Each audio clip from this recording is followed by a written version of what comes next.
we were talking about the question is what's the best way to handle rejection? I'm going to first share what you guys said, and then I'm going to share some tips from the coaching side, right, on how to handle rejection when it comes to dating. And if you have any questions, comments, I got to tell you, feel free to leave a comment or message. And if it's something that's too personal that you don't want to do in public, you can go ahead and direct message me or go to amiethedatingcoach.com and send me your question. But, you know, all of us deal with rejection in some form or another, especially when it comes to dating. So tell me, you know, if you felt rejection, if you felt challenged in your dating life so much that it's like anchored you from moving forward, please do leave a comment. Tell me what your challenge is. I'm here to help and answer your questions. So let's start with what's the best way to handle rejection and what some of the people said. Bob Schmidt said he likes to go line dancing. He says it always gets me in the good mood because a lot of people like to dance. So that's smart. Like if you're getting rejected and you got rejected, you know, maybe you went on a date and it didn't work out. Get out and change your scenery. You know, don't sit at home and wallow in sadness. Get out and find a community. And line dancing is actually a community where you could go by yourself and actually start dancing with a bunch of people and not feel so bad. It actually creates endorphins because you're working out too, right? So that's a great one, Bob. I like that. Margot said, take a step back and take care of yourself and learn from the experience. You know, that's really important. I think most of us don't take enough time to, especially if we're getting triggered really badly, maybe we start going right into our self-worth. We're thinking, oh my God, this person, I really like them. They didn't call me back. They're not, you know, giving me the same kind of attention that I want, that I'm giving them, or they just stop calling me, you know, they just stop showing interest. Is there something wrong with me? I want you to know that there's nothing wrong with you, okay? And that sometimes relationships are just not a good fit. Like maybe something that was said, your values didn't align. It doesn't mean that you, the person sitting across from this person, is less of a person than they are.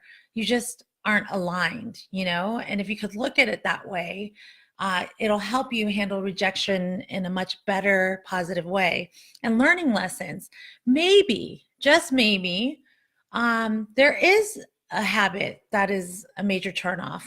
One of the things I know when I work with my clients, the single clients, one of the things that a lot of the singles complain about is they go on dates with people, they get so nervous that all they do is talk about themselves and they don't slow down and ask questions. They're not engaging, and it's very one-sided. So it turns the other person off. And even though they're a good person, you know, they just can't help themselves. Has that happened to you, by the way? It definitely did for me when I went, you know, out on dates. I'd sit down with a guy and he'd just start dumping.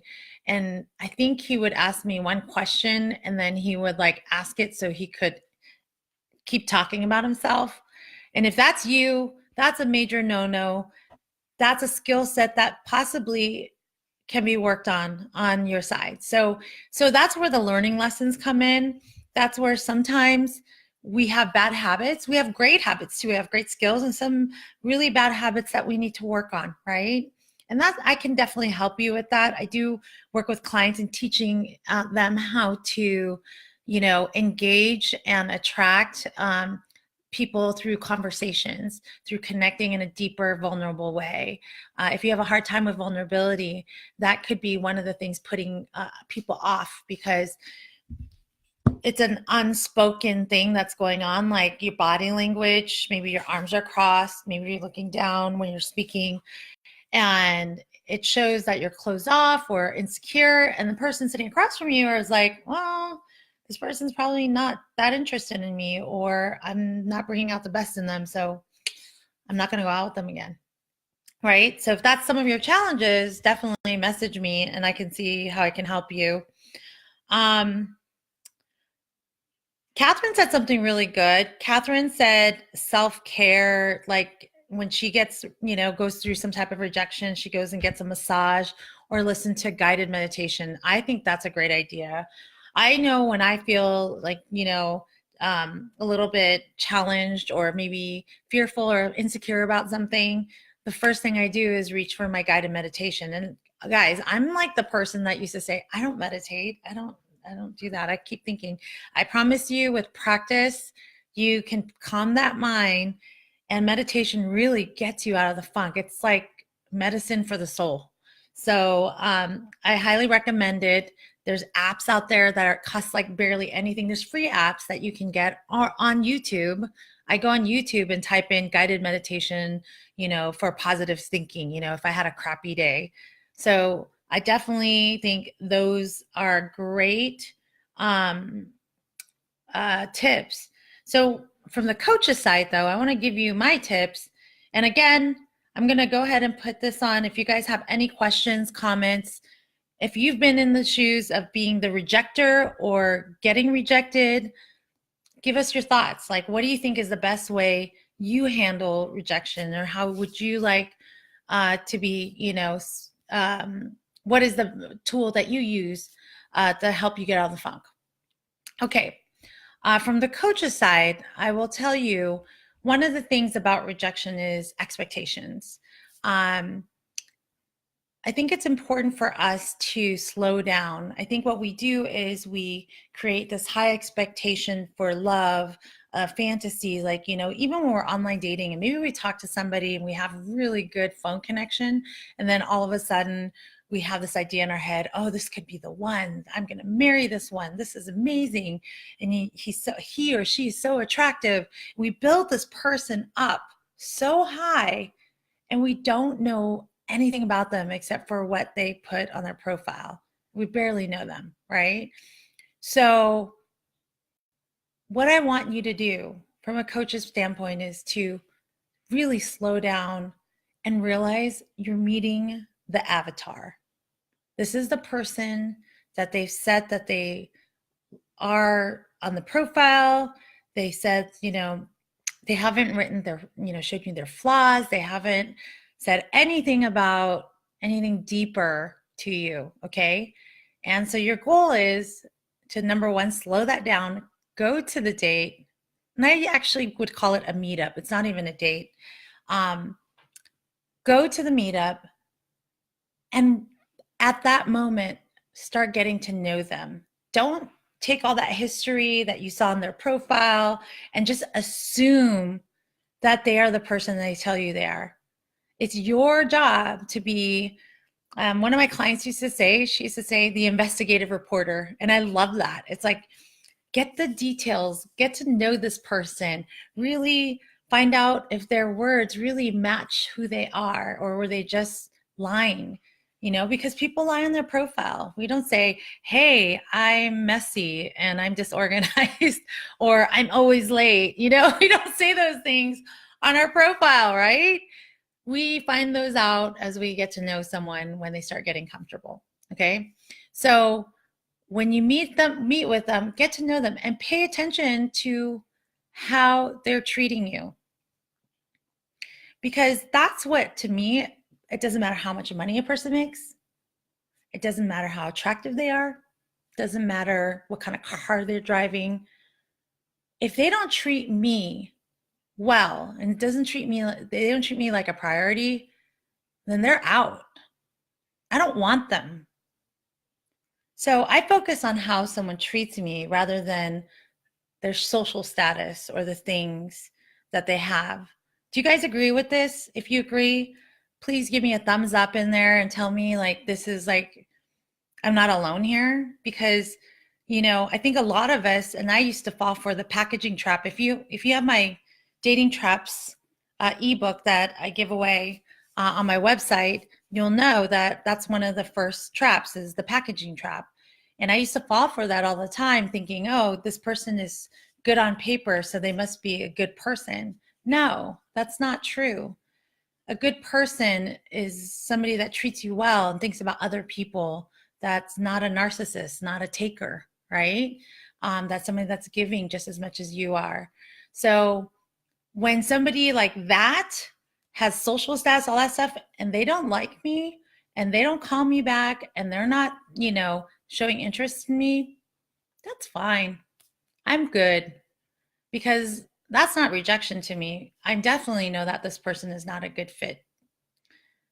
But let's just say this person is a very kind-hearted, nice person, and um, they are you're interested in them, but they're not interested back in you.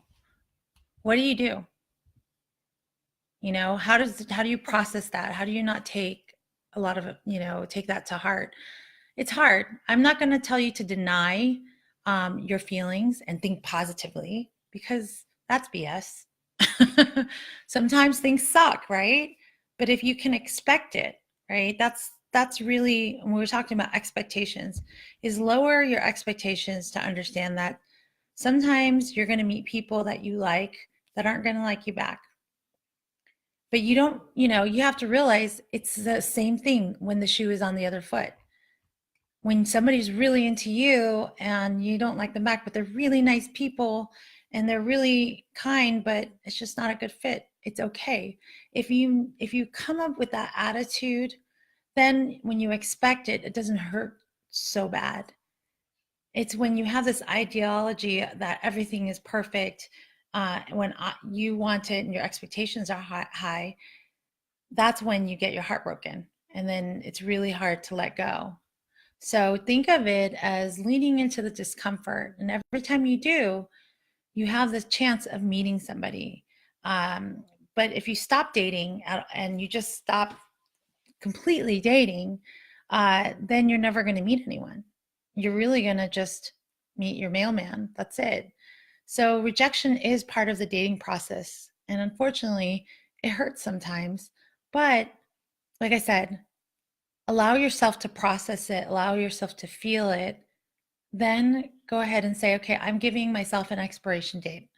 This feeling is not productive. I'm going to give myself a day to mourn, and then I'm going to move forward. I'm going to continue to date, because each person I meet out there gives me the opportunity to find love, to find someone that is a good fit. So that's what it is about dealing with rejection. Is really about leaning into the discomfort, finding coping mechanisms like massage, all those things that we talked about earlier. And again, if you have any questions, comments, leave them right now, or if you want to private message me or go to my website, amiethedatingcoach.com, and send me a message. If it's, you don't want it to be in public, that's fine too. But it is about finding a support team for yourself. So I know when I'm tired, I haven't slept enough, I haven't eaten, I haven't taken care of myself, that's when I get triggered the most. So if you've noticed that you're getting triggered and getting really hurt, getting, your heart broken to the point where you can't move forward, then definitely start working on some self-care strategies.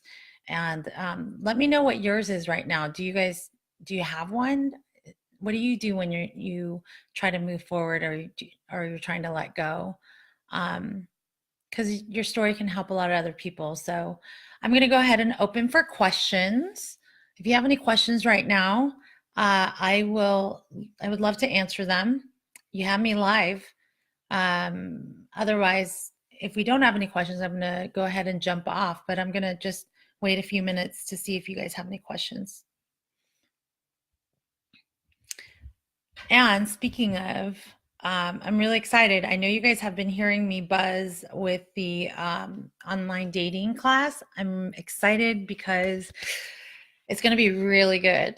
I don't know if you guys know, I met my husband online. That's why I wrote a handbook on online dating. And I think online dating is such a great tool. I mean, a lot of people still use it. There's such a great way to filter and hack the system so that you can get the quality singles and write them. But most of us don't know how to do it. So we kind of just let the algorithm choose for us.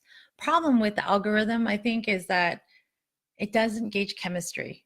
It gauges like interest. It gauges like, hobbies, but doesn't gauge chemistry. So what I do is I help you figure out how to connect with people that you're more attracted to, that are more high quality singles, and how to defer somebody that is, just on there for fun, or somebody that's really there for a long-term relationship. And then I help you pick photos and how to write your profiles to stand out and really show your best self in a way that's genuine, authentic. People don't realize their dating profile is their marketing tool, right? It's like when you see a commercial on television, and they're looking for a specific client. They're looking for a specific, person out there with a different type of personality, each of those commercials. So it's the same thing like dating profiles. The problem is most of us don't make the effort or put in the effort to create one that's really good, or maybe we just don't have the skill sets, right?